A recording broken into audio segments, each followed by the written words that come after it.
Mapagpalang araw, kaibigan. Ito po ang inyong kaibigan kay Jesus, Brother Manny Bautista. Ano po? Minsan pa po, tayo po ay mag-aharal ng salita ng Panginoon Diyos. Ano po? Na nakasulat sa saan? Ito. Poemen. Ang Biblia ng mga pastor. Ito po. Yan, lagi ko sinasabi, hindi po ako pastor. Pero, maraming tumatawag sa akin na pastor. Pero hindi naman po ako nagpapatawag na pastor. Kaya sinasabi ko, brother ako. Ako. Kayo, kung tawagin man nila akong pastor, wala namang problema yun. Ako, anong problema? Bakit? Nagdadala ako ng salita sa kanila eh. Pag nagdadala ako ng salita sa kanila, anong ginagawa ko? Nagmamarites? Hindi po. Nagpapastor sa kanila. Pinapastoran ko po yung mga tao. Ang ginagampanan kong tungkulin ay tungkulin ng isang pastor. Sana po naliwanagan kayo, Yang guro o teacher, pag nasa eskwela siya, natural ang tawag sa kanya, sir or ma'am. Kasi nagtuturo siya bilang teacher.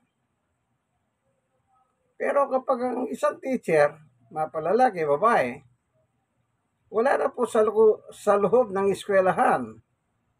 Bawa, nakita nyo siya namamalengke. Kung gusto nyo tawaging ma'am o sir, applicable pa rin po yun. Pero, yung kanyang profesyon as teacher, hindi po. Kasi nasa palengke, namamalengke siya. Kagaya siya ng ibang mga pangkaraniwang namamalengke. Yan. Ako rin po, gano'n. Pag nakita nila ako, dala-dala ko yung aso ko, ano sabi nila? Ay, tinatawag pa rin nila akong pastor.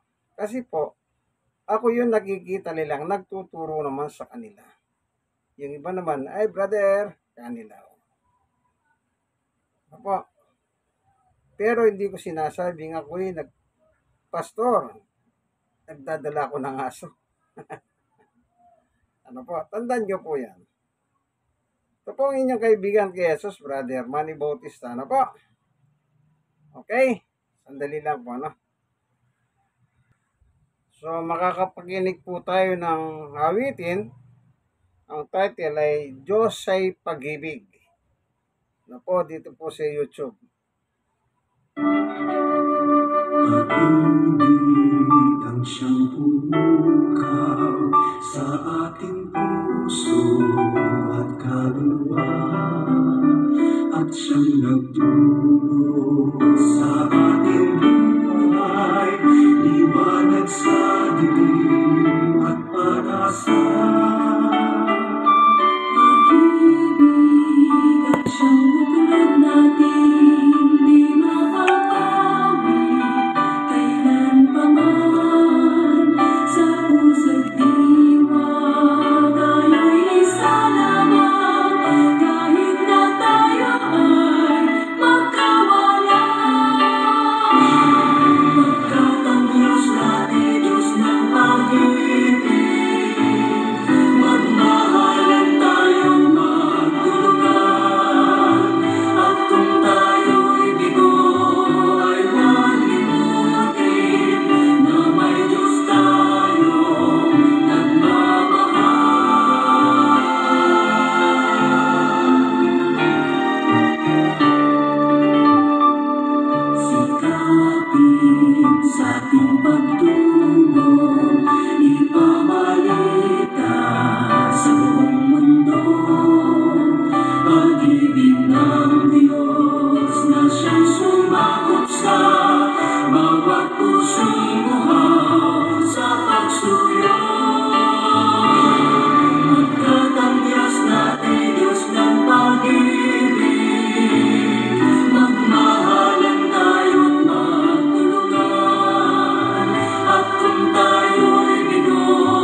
So, nakapakinig po tayo ng isang music.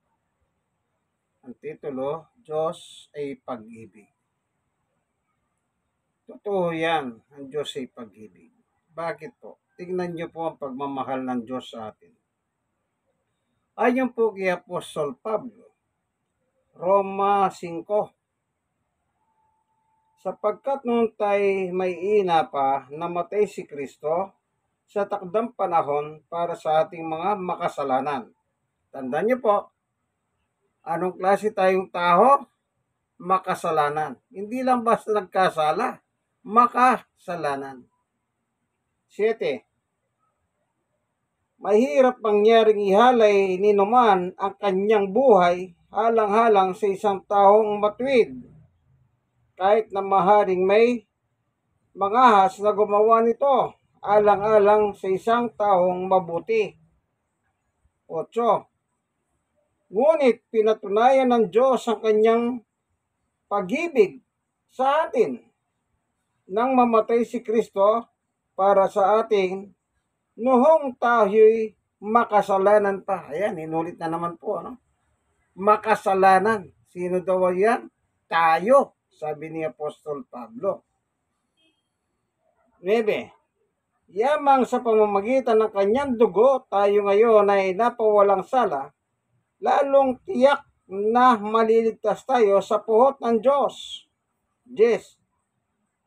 Dati tayo mga kahaway ng Diyos. Yung palang taong makasalanan, kahaway ng Diyos. Sino po ang kahaway ng Diyos? Di yung taong makasalanan. Sino yung makasalanan? Tayo. Lahat makasalanan. Wala pang itsapera dyan. Ngunit tinanggap na niya tayo bilang mga kaibigan sa pamamagitan ng pagkamatay ng kanyang anak. At dahil dito, tiyak na maliligtas tayo sapagkat si Kristo ay buhay. Hindi po patay, ah. Merong mga reliyon pong actually, meron mo po talaga napako sa krus eh. Yung laman ang namatay doon. Itong mga manlulokong mga reliyon na ito, para lang patunay si Jesus hindi Diyos. Kasi katwirin lang, meron ba Diyos na mamatay? Yan ay isang huri ng panlilinlang. Ang namatay doon sa krus, yung laman. Kasi wala naman pong laman si Jesus eh. Isinugo dito, nilagyan ng laman. Para matubos ang kasalanan, kailangan bigyan siya ng laman ng Diyos na gaya natin. Kung walang laman yan, paano ipapako yan? Sa krus. Yung laman po, katawan. Gaya ng katawan na nakikita nyo sa akin. Ano? Kaya itong mga manlulokong ito, ewan ko, kabalok-balok to tayong Sige, tuloy tayo sa 11.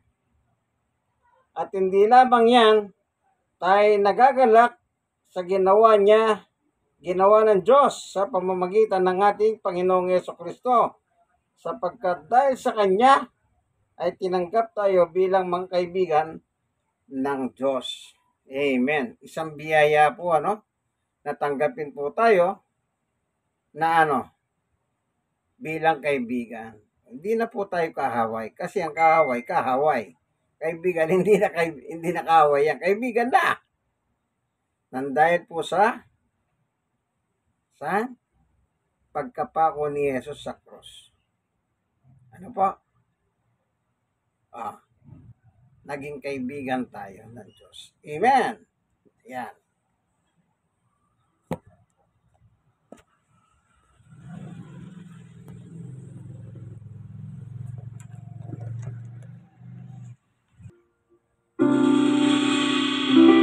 Makinig na naman po tayo muli.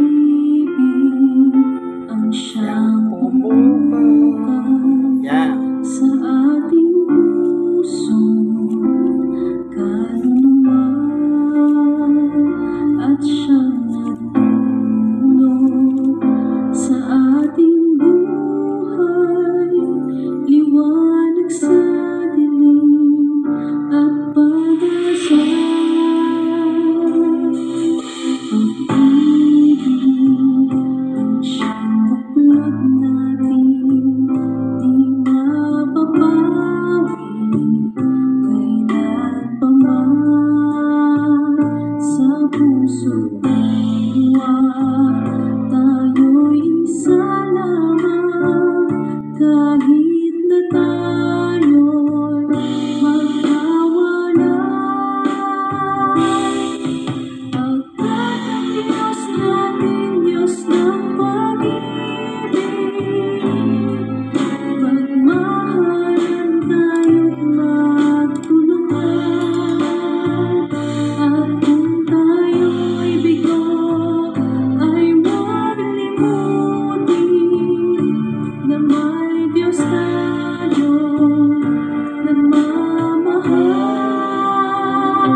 Amen. Magmahalan tayo't magtulungan. At kung tayo'y bigo, ay huwag limutin na may Diyos tayo nagmamahal. Praise the Lord. Pagkat ang Diyos natin, Diyos ng pag-ibig. Amen. Magmahalan tayo't magtulungan. Amen, amen. At kung tayo'y bigo, ay huwag limutin na may Diyos tayo nagmamahal. Amen, amen. Salamat sa pag-ibig mo, Diyos, sa amin. Pagkat ang Diyos natin, Diyos ng pag-ibig. Magmahalan tayo't magtulungan. At kung tayo'y bigo, ay huwag limutin na may Diyos tayo nagmamahal.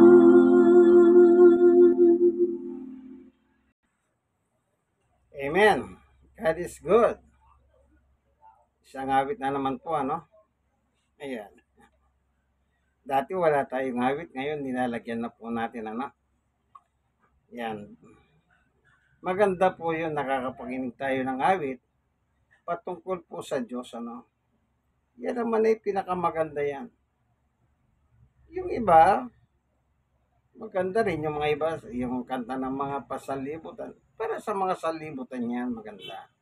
Pero sa ating mga mananampalataya, ay, gusto natin yung mga hawitin sa Diyos, ano?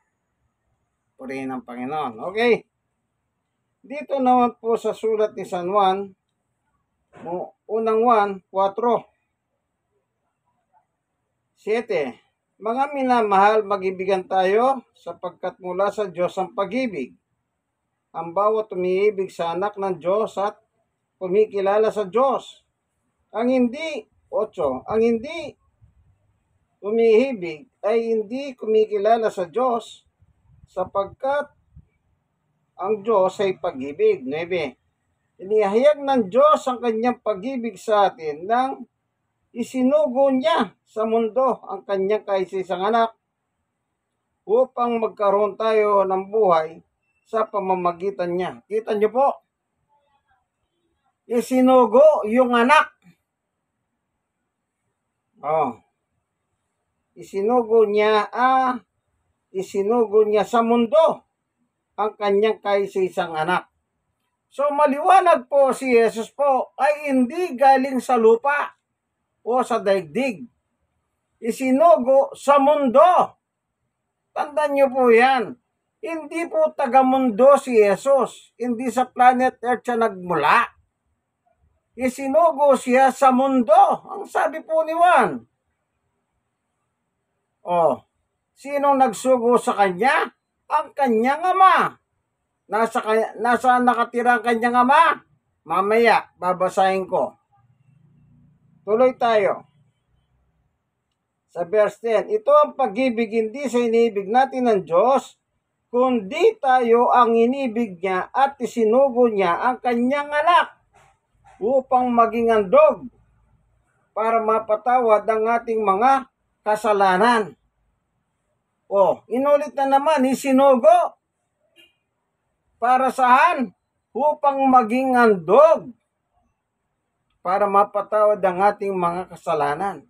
Ayon kay Juan. So, tayo po yung makasalanan. Tayo po yung kahaway ng Diyos. Lahat ng tao. Lahat makasalanan. Kaya po pinadala si Jesus dito sa mundo. Tayo po yung taga-mundo. Nagmula tayo sa lupa na nasa mundo. Doon po tayo ginawa ng Diyos. Sa alabok ng lupa. Yun po yung nakalagay naman sa Genesis, sa creation. Oh. Hindi po kasama si Jesus doon, ha? Yung iba naman gusto nila si Jesus tao. Hindi nga kasali doon eh. Hindi naman nagmula sa lupa si Jesus eh. Kaya wala po siyang katawang nabulok na gaya ng tao. Pag namatay, nabubulok ang kanyang katawan sa simenteryo o sa lupa. Baka maging pilosopo ko eh. Paano naman yun na nasunog? Ibang issue naman po yun. Halimbawa, may malubhang sakit na sabi ng doktor, kailangan sunugin ka. Susunugin ka talaga. Yan. Pero the point is, saan ka babalik? Sa lupa. Saan mo itatapon yung Sa lupa. Masyado ng yung kalikutan kasi ng inyong isip. Huwag niyong sabi nga kaya Dan, galing ka sa lupa, babalik ka sa lupa. Di mo ba? Ayan. Okay, ano daw ang Diyos? Pag-ibig. Hindi dahil sa inibig natin ng Diyos, kundi siya ang unang umibig sa atin. Paano ipinadama ng Diyos sa kanyang pag-ibig sa atin? Sinugo sa mundo natin ang kanyang anak na si Jesus.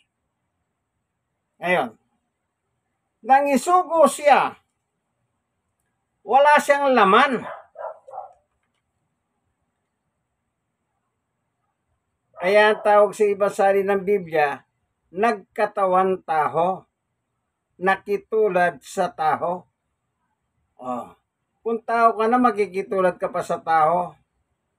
Masyado naman yung mga pilosopong reliyon magugulo ang mga hutak. Layuan ninyo ang mga yan. Yung nagsasabing si Jesus, tao, guguluhin kayo. Hanggang sa impyerno, magkakasama kayo.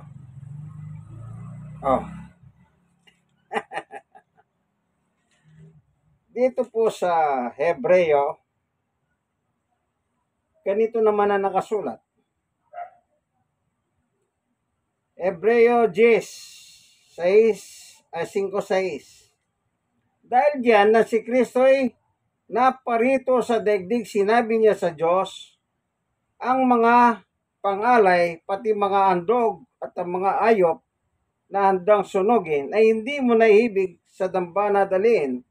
Hindi mo kinalugdan ang mga handang andog na sinusunog at ang mga handog upang pawiin ang kasalanan.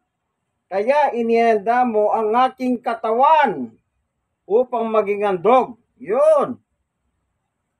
Ang Diyos ang naganda ng katawan ni Jesus. Si Jesus ang nagsasalita rito Ang kausap niya ang Diyos, ang kanyang Ama.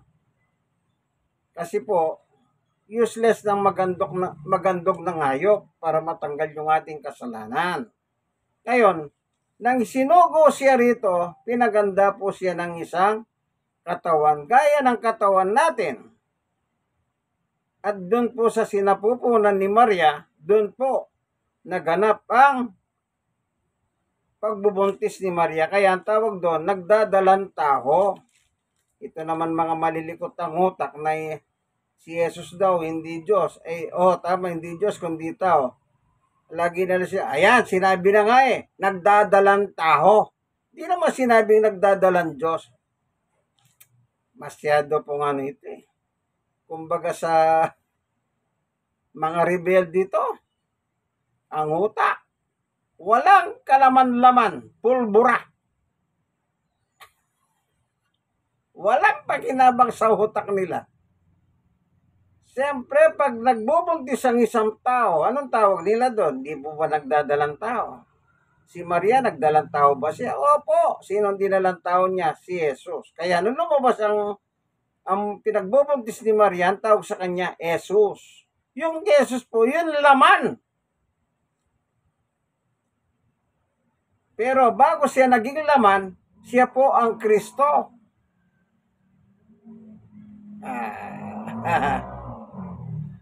Kayong mga malilikot-takota, tigilan nyo na ang inyong panlilin lang. Di ba kayo nagsasawa? Ngayon, ang dami niyong ano sa YouTube, ay sa mga social media, kalat-kalat ang nagkakalat kayo ng kamandag ni Satanas sa social media. Oh, kaya maghingat po kayo dyan na hindi sila naniniwala na si Jesus ay Diyos. Sinugo nga ng Diyos ang anak eh. Eh di anak ng Diyos. Kung ang Diyos ay Diyos, natural ang kanyang anak ay Diyos din. Magkasama sila sa langit, pareho silang walang laman. Kaya na sinugo niya ang kanyang anak, binigyan niya ng isang katawan.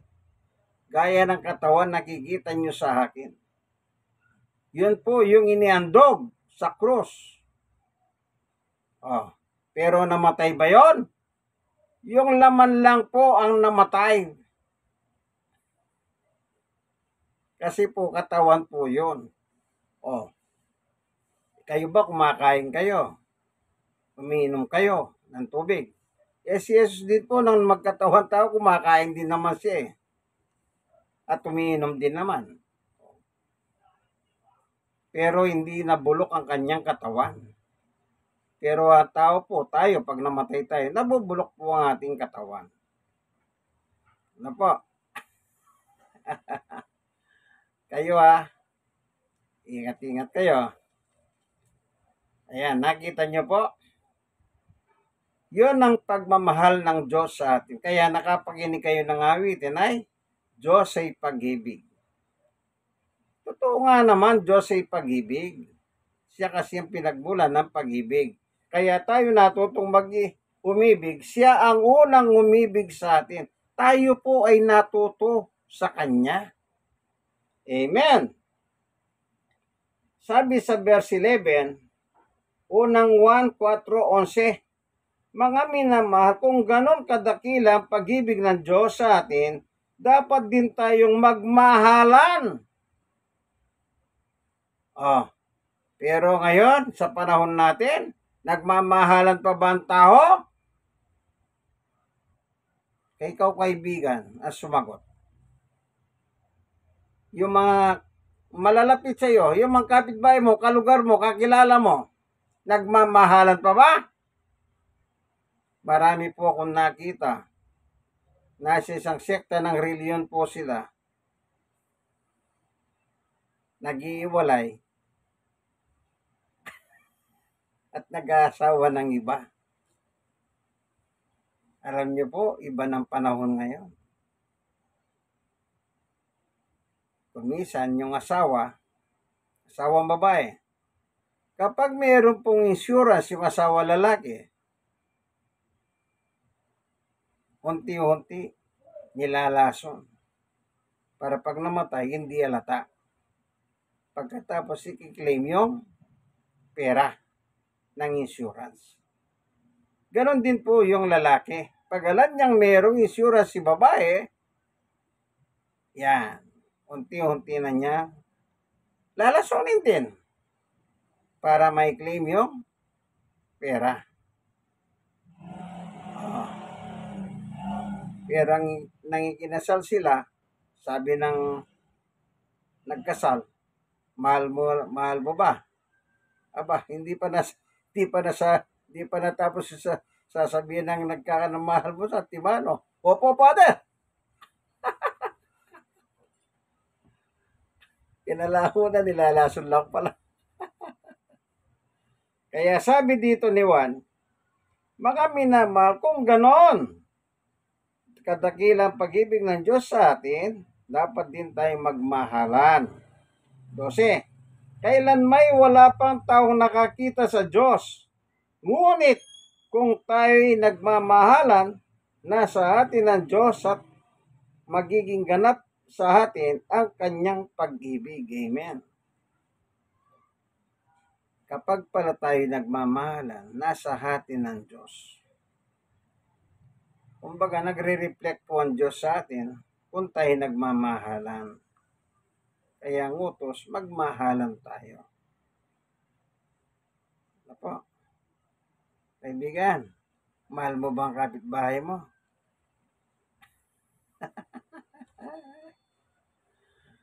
Mahal mo ba yung biyanan mo?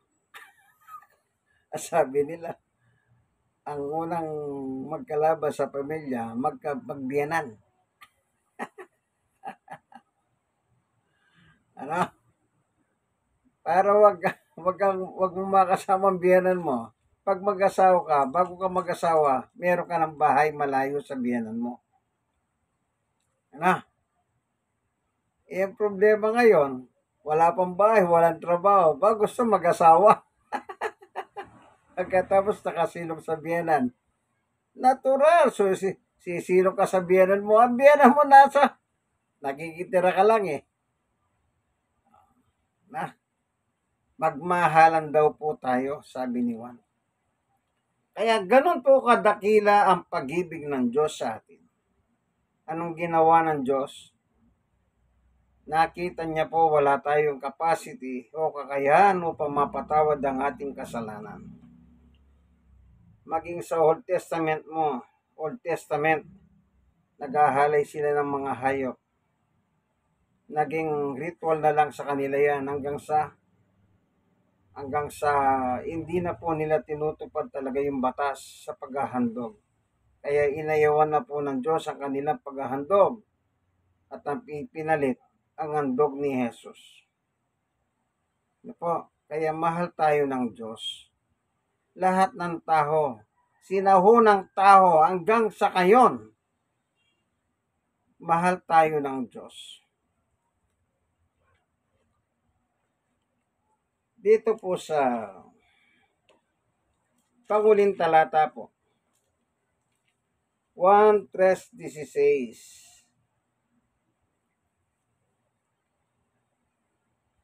Sapagkat gayon na lamang ang pag-ibig ng Diyos sa sangkatauhan, kaya binigay niya ang kanyang kaisisang anak upang sino man sumampalataya sa kanya ay hindi mapahamak, kundi magkaroon ng buhay na walang hanggan. 17. Isinugo ng Diyos ang kanyang anak, hindi upang atulan ng parusa ang sanlibutan, kundi upang iligtas ito sa pamamagitan niya. Kita niyo po. Ano daw sabi niya? Hindi po tayo gustong atulan.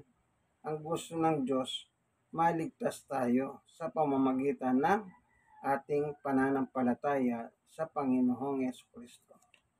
Kaibigan, kung hindi mo pa tinatanggap si Jesus, panahon na po, tanggapin niyo po si Jesus. Siya lang po ang pwedeng magligtas sa atin. Wala na pong iba.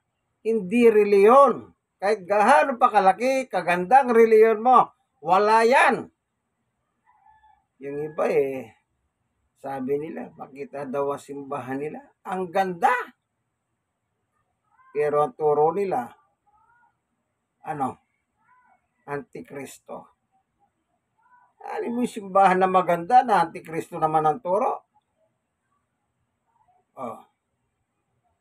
Hindi palagi yan paganda ng simbahan niya.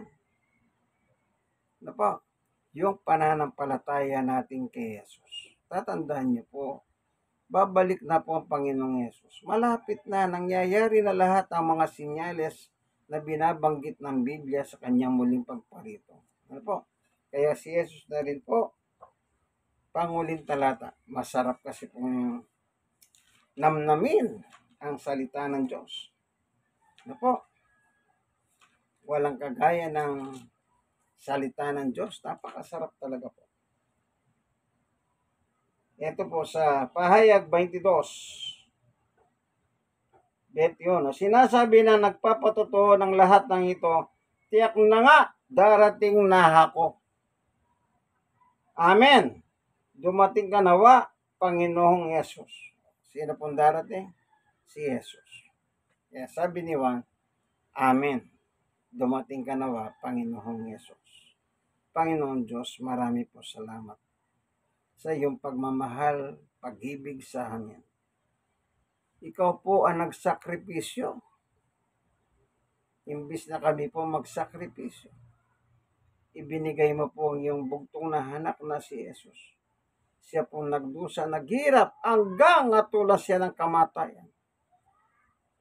Kasi po makasalanan kami, Panginoon. Patawarin mo po kami. Salamat sa iyong pag-ibig sa amin. Walang katulad ang pagmamahal mo sa amin. Di namin kayang pantayan po yan, Panginoon Diyos. Hallelujah. Maraming salamat po sa ngalan ni Jesus. Amen. Kaibigan, minsan pa, ito po ang inyong kaibigan si kay Jesus, Brother Manny Bautista. Nasa programa tayong Ang Pag-ibig ng Diyos. Amen. Kaibigan, alam mo na yan. Like. Share. At ano pa? Kayong naman nasiran, like and share din. Huwag nyo naman pong wag nyo pong kalimutan na mag-subscribe. Ano po? Mag-subscribe naman po kayo. Amen? Amen. Okay? God bless us all. Bye-bye!